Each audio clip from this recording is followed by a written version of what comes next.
Well, good morning, friends. I'm Cindy Schuffelbarger, the founder and executive director of P23 Retreat, and just hopping on here for a quick few minutes to talk about things people say. And if you are a grieving parent, I'm sure you have heard all sorts of things, some that are helpful, some that are not helpful, and maybe even some that are hurtful. But I just want us to have a little conversation around that today. I think that people are very well intentioned. And I also think that people are very uncomfortable with grief. And so that leaves us in an interesting space. We often, and I have been both people. I've been the one to say the hurtful things, or maybe not hurtful, but at least unhelpful things before I knew. And so I try to approach this topic with a whole lot of grace for both, for the person that's grieving as well as the person that's trying to offer support and comfort. And I don't think as a culture as a whole that we deal well with death and grief and loss. And I think that's where some education can happen, but also those of us navigating grief, it's hard to try to be that voice of a teachable moment when we are dealing with our own hurt and our own sadness and our own fatigue and brain fog and all the things that go along with grief. It's not just a condition of sadness. It is trying to relearn life. And so oftentimes when people say things to us, they may not realize the impact that they're having. So this isn't a condemnation of people that have said those things. It's hopefully an opportunity for us to talk about, as grievers, how can we respond in kind and gracious ways? How can we reframe maybe what's been said and see it through the lens of they are just trying to help? And then for the person that may be watching who doesn't understand the grief that accompanies child loss, maybe this is an opportunity for you to learn some things. Again, I approach this with, we are all doing the best that we can in this life. And we recognize that grief is hard. I think that oftentimes when people approach us as bereaved parents, there are three categories of comments that we get. There are the fixers. There are the ones that are trying to explain our pain, and then there are those who are trying to escape maybe our presence, maybe our discomfort. Maybe they just don't know what to say, and so they avoid us. And so you'll often hear comments that fall into one of these three categories. There are also people that are truly just supportive and get it just right. So, and we're grateful for those people. Hopefully we're growing and learning how to be those people. But in general, let's just talk quickly about those three categories. The fix it, like they're not comfortable with our pain, and so they want to say something that tries to minimize our pain. And so that might be saying something like, your child is in a better place. Everything happens for a reason. You need to be strong, all these things. And there might be truth to some of these statements. It's just not helpful in the midst of acute grief. And so, again, recognizing that someone's just trying to fix our pain as their motivation. They're not trying to hurt us or make things harder for us. The explaining it away, they might say, they're in a better place now. They are no longer in pain. They're not suffering. God will use this for good. There's a purpose in your pain. There are all sorts of things that are often said, trying to explain it. There's also the comments, I'm not really sure where this one fits, is you have other children or you can have more children. And that might be trying to fix it for us. And then there are those people that just avoid us. I can remember, it was probably my first or second time back at church after Ashlyn died. And I was coming across the parking lot, headed towards the entrance, and there was a group of men. They were all of my friends' husbands, and they were all hanging out, chatting. I could tell there was a lot of, chatter and laughter happening. And they saw me, and they literally scattered, like they disappeared. They didn't know what to do with my grief. And so they just made sure they weren't present. and made themselves busy. And again, I wasn't, to this day, I don't remember who it is. I just have an image of these guys standing in a group. I think there were 4 of them. All that to say is I recognize they didn't know what to do, didn't know what to say. And so in the absence of that, sometimes we run. And so that can be a response that we get to that, again, it might be hurtful in those circumstances, or maybe it was a gift to me that I didn't have to come up with. They didn't have to come up with something to say. I didn't have to come up with a response. So maybe it was the best thing in the moment. I'm not sure. But anyway, all sorts of things happen in encounters, and they might continue to happen over the years. It's not even just an acute grief kind of thing. Some people will tell you, you know what, you've been grieving long enough. Aren't you ready to move on?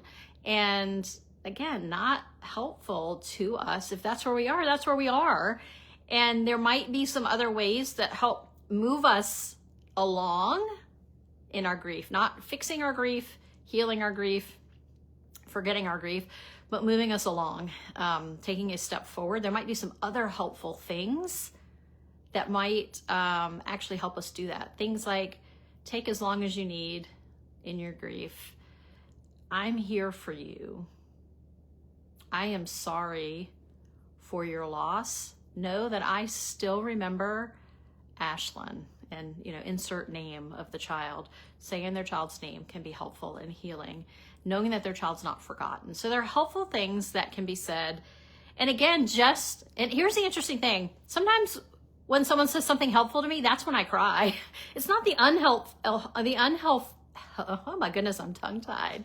The unhelpful things don't always elicit an emotional response. That might internalize the emotion, but you won't see it come out of me necessarily. And for those of you that walk this journey of grief, I'd be curious to hear from you. The things that elicit crying and tears from me is usually it's when something helpful is said to me, because I feel seen, heard, loved, all the things. And then I feel this freedom to let the tears fall. And interestingly, it's the tears falling that people are afraid of. And so for those of you that are trying to comfort or walk along someone that's grieving, my encouragement to you is don't be afraid of the tears. If they're crying, perhaps you have done something helpful and said something encouraging and loving to them. It's not a sign that you've hurt them. They are likely thinking about their child anyway. And so you mentioning their child's name is not going to make it worse. It actually might be an act of kindness towards them. So what are some things, I've mentioned a few already, what are some helpful things to say to someone who's grieving the loss of a child? I'm here for you. It's okay if you're not okay right now. Just giving them permission to be wherever they are. I'm thinking of you, mentioning the child's name. They will always be remembered. There are no words, but I'm listening if you want to talk. Again, that's permission, right? You're willing to sit in that space with them. And sometimes it truly is just sitting. You might not have to say a word. It might be sitting in silence, sitting there holding their hand with your arm on their shoulder or their back, or they might want to talk. And if you continually show up and give them that invitation, you might find that they start sharing. What do you need right now? Again, they might not be able to answer that, but that's a better question than saying, let me know if you need anything. Because they'll never get around to answering that question because we don't want to ask for help. But if someone were to say, what do you need right now? It might take me a moment and I would think through it, but I could come up with something that I need right now. And maybe it's groceries. Maybe it's, I'm struggling.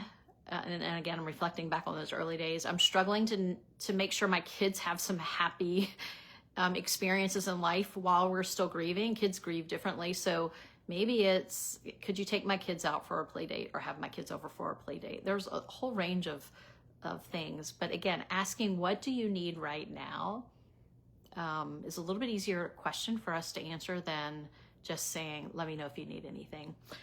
So all this, again, hopefully some of these things are helpful, whether you are grieving or whether you are a friend or a family member of someone who's grieving or a coworker. But for those who are grieving, I want to take the next step now and help us write a script for what do we say when someone says something unhelpful. Obviously, losing it and yelling at them doesn't make anyone feel better. Bearing the responsibility to feel like we have to educate them, that feels heavy, and we're already carrying a heavy load. So again, I don't want us to feel like we have to fix it and we have to be the educators. I'm out here 20 years later trying to educate. But in those early days, gosh, I did not want to be doing that. I was miserable and just wanted someone to help me. So I wish I would have had the tools and someone walking alongside of me to say, create a script. And so maybe this might be helpful to you. And again, this will look different. So for anybody, so feel like, think of, you can take what I'm about to share and use exactly what I would say, or you can write your own. And it's simple. It's simply, when someone says something unhelpful, take a deep breath, exhale, and then saying, it's still very painful. Thank you that you care. That's all you have to say. Or you might even stop with, it's still very painful. If someone says, I'm sorry you're grieving, at least you have other children, it's still very painful. That's all you have to say. Or thank you for caring. Whatever you feel equipped or what feels appropriate, but having something tucked away in the back of your mind or in your pocket so that you're prepared and you're not having to try to think of something in the moment is a great technique for helping diffuse and help in some of these encounters. So if you are grieving, know that you are not alone. And I encourage you to reach out to those people who will allow you the space to wrestle with your grief, whether that's talking or whether that's just sitting. And know, again, I always come back to people have good intentions. They just haven't walked it. And so they might not know exactly what to say. Oftentimes those people that are saying something, even though it might not be helpful, are the ones that are at least making the effort to engage us. And so I want to extend grace in those scenarios too.